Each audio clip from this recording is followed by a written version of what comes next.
Bonjour, je m'appelle Priscilla, je suis bénévole de l'association Endomind.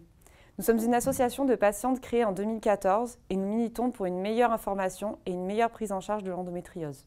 En effet, comme vous le savez, c'est la raison pour laquelle ce MOOC existe. L'endométriose touche entre 10 à 20% des femmes et malgré cela, l'errance médicale est fréquente chez les patientes atteintes d'endométriose. L'une de nos missions est donc d'informer le grand public sur la maladie afin de réduire cette errance médicale et d'améliorer la vie des patientes. Lors de nos événements de sensibilisation, nos permanences, de nos ateliers d'éducation thérapeutique, nous rencontrons de nombreuses patientes. Notre constat, les symptômes et leur apparition diffèrent beaucoup en effet et à chaque malade son endométriose. Nous allons aborder avec vous la diversité des symptômes vécus par les patientes et les différents scénarios d'apparition qui peuvent indiquer la présence d'une endométriose. Nous ferons aussi le point sur les idées reçues qui circulent et qui doivent être démontées. Comme nous l'avons vu au cours de ce module, l'endométriose peut induire des symptômes nombreux et variés qui seront différents pour chaque malade. Tout d'abord, il existe les classiques 5D. La dysménorrhée, la dyspareunie, la dyschésie, la dysurie, les douleurs pelviennes. Les symptômes peuvent être encore plus larges et comprendre également l'infertilité, les douleurs neuropathiques, une fatigue chronique, des douleurs thoraciques, des règles hémorragiques, des douleurs lombaires, des douleurs musculaires, des diarrhées, des constipations, l'alternation également des deux, et également des nausées. Ces symptômes peuvent être liés à l'endométriose ou à ses conséquences dans le corps des malades. Dans tous les cas, il est essentiel de ne pas ignorer la plainte d'une patiente, même si elle ne présente pas un ensemble de symptômes classiques. Nous allons maintenant vous présenter différents exemples d'apparition de la maladie. Ces exemples sont tous tirés de témoignages recueillis lors de nos actions. Là encore, des situations peuvent être extrêmement diverses. Dans le cas numéro 1, il s'agit d'une patiente avec des douleurs pendant les règles depuis ses premières règles. Elle souffre aussi de douleurs pendant les rapports. Puis, au fil des années, elle va voir apparaître des douleurs lors de l'ovulation, en dehors du cycle, notamment digestives et des douleurs pelviennes chroniques. Dans le cas numéro 2 que nous avons pu rencontrer, nous avons une patiente qui a des symptômes qui apparaissent plus tardivement, autour des 25 ans. Elle n'a pas eu de douleurs spécifiques jusqu'à maintenant. Elle présente des douleurs pendant les rapports, des douleurs digestives, des douleurs vésicales et des douleurs lombaires. Dans le cas suivant, une patiente qui n'avait mal que pendant ses règles, mais des douleurs qui pouvaient aller jusque dans les épaules. Dans le cas numéro 4, il s'agit d'une patiente qui a mal tout le mois, sauf pendant la période des règles. Elle va même ressentir un soulagement pendant la semaine en question. Dans le cas numéro 5, nous voyons une patiente avec aucune douleur et aucun problème de santé apparent, mais pourtant qui n'arrive pas à procréer naturellement. Dans le cas suivant, il s'agit d'une patiente qui, cette fois, a des douleurs quotidiennes et qui, en plus, souffre d'infertilité. Et pour finir, nous voyons aussi souvent des cas de patientes avec 2 enfants, par exemple, qu'elle a pu avoir naturellement, sans problème, et qui commencent, depuis son dernier accouchement, à avoir des règles hémorragiques, des douleurs pendant les rapports, des douleurs digestives et pelviennes au quotidien. Il s'agit de quelques cas parmi les milliers. Même si l'endométriose est souvent rattachée aux dysménorrhées, dyspareunie et l'infertilité, ce n'est pas toujours le cas. Et les patientes ne rentrant pas dans ces cases classiques de la patiente endométriosique se voient souvent écarter ce diagnostic qui sera finalement posé quelques années plus tard, souvent trop tard, avec un parcours du combattant d'examens et de rendez-vous médicaux. Il est aussi important de noter que les personnes atteintes d'endométriose ne sont pas toujours les personnes qu'on imagine. On a référé aujourd'hui 15 cas d'hommes atteints d'endométriose dans le monde. Il y a également des femmes nées sans utérus qui sont atteintes d'endométriose et des organes atypiques qui peuvent être touchés, comme les yeux, le cœur, le diaphragme.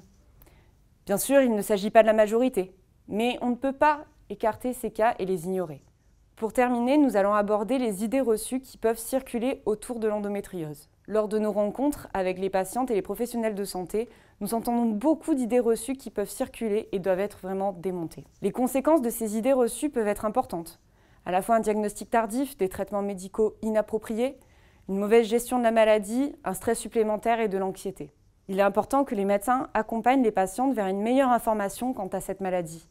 En effet, l'information des patientes est un élément primordial dans la prise en charge de cette pathologie. Voici quelques exemples. Je suis trop jeune pour avoir de l'endométriose. C'est tout à fait faux. Certaines patientes ou leur famille pensent que l'endométriose ne se présente qu'à un âge avancé ou que ce serait la maladie de la femme carriériste.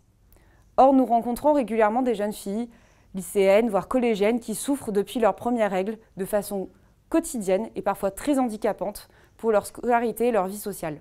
Même si la prise en charge d'une adolescente n'est pas la même que celle d'une femme, il est primordial de ne pas laisser la maladie impacter les chances de ces jeunes filles. J'ai des troubles digestifs importants, je dois donc avoir une endométriose de l'intestin.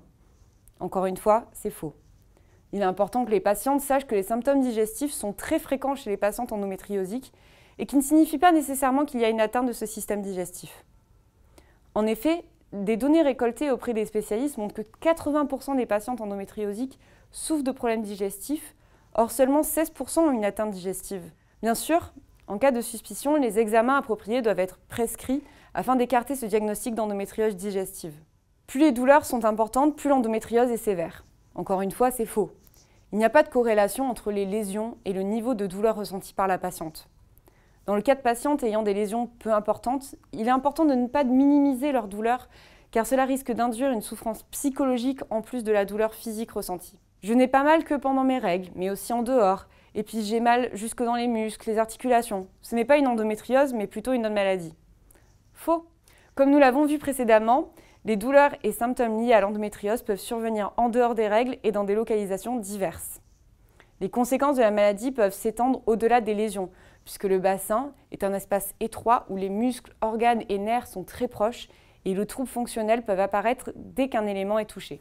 Une imagerie normale permet d'éliminer définitivement le diagnostic d'endométriose. C'est faux. De nombreuses patientes se sont vues entendre dire qu'elles n'avaient rien parce que les examens d'imagerie ne montraient pas de lésions. Il est important que les patientes sachent qu'une imagerie normale n'exclut pas nécessairement ce diagnostic. Cela dépend du niveau de spécialisation de la personne qui a réalisé l'examen, mais également de l'emplacement des lésions qui ne sont pas toujours visibles. J'ai de l'endométriose et je n'aurai jamais d'enfant. Également, c'est faux. C'est une peur que l'on rencontre fréquemment chez les patientes, surtout les jeunes femmes qui craignent un diagnostic d'infertilité. Ce sont 30 à 40% des patientes endométriosiques qui souffrent d'infertilité. Les chiffres montrent qu'il n'y a pas de fatalité et nous rencontrons beaucoup de patientes qui y avaient peu d'espoir de tomber enceinte et qui arrivent finalement à concevoir naturellement ou avec l'aide de la PMA. Les endométriosiques et leurs partenaires qui souhaitent avoir un enfant à court ou long terme doivent être informés de leurs droits et sur la possibilité qui leur sont offertes pour réaliser ce souhait. Inversement, il est important de savoir qu'une grossesse, même si elle peut avoir des effets bénéfiques en raison de l'arrêt des règles, ne sera pas forcément la fin des douleurs et ces douleurs doivent être prises en charge tout au long de la grossesse et après la grossesse. L'endométriose est une maladie à la mode. Encore une fois, faux. Trop de patientes se vont entendre dire qu'elles n'ont rien, que c'est normal de souffrir quand on est une femme, que c'est une maladie à la mode. L'endométriose est une maladie qui touche 10 à 20% des femmes et elle reste encore malheureusement trop peu connue car il y a peu de recherches médicales sur le sujet. De nombreuses patientes se tournent vers nous car elles souffrent et ne trouvent pas de solution auprès des professionnels de santé. Grâce à des initiatives comme ce MOOC, les médecins mais aussi les patientes et les patients pourront accéder aux informations clés qui permettront aux malades d'être prises en charge et comprendre leur maladie. Ainsi, chaque patiente est différente et l'une des attentes que l'on retrouve chez nombre d'entre elles est celle d'être écoutée respectueusement et de façon attentive et qui prend en compte la globalité des symptômes et la spécificité de la situation de chacune. Je vous remercie pour votre attention.